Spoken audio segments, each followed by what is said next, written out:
Ukiona una dalili mojawapo kati ya hizi zifuatazo, basi hakikisha kwamba unachukua hatua mapema, kwani tayari inaonyesha homoni yako ya testosterone imeshapungua. Kwanza, kukosa hamu ya kushiriki tendo la ndoa. Pili, usimamishaji wako wa uume unapungua, tena hasa nyakati ya alfajiri. Unajikuta kwamba zamani ulikuwa unasimamisha mara 5 mara 4, lakini sasa hivi unasimamisha mara 1 mara 2. Lakini pia kupungua kwa nguvu za mwili, yani unajikuta umechoka sana.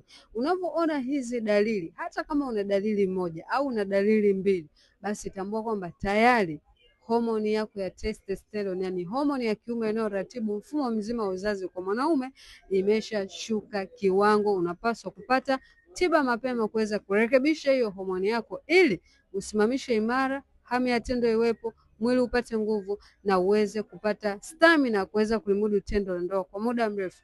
Kwa ushauri na tiba, namba yangu iko profile.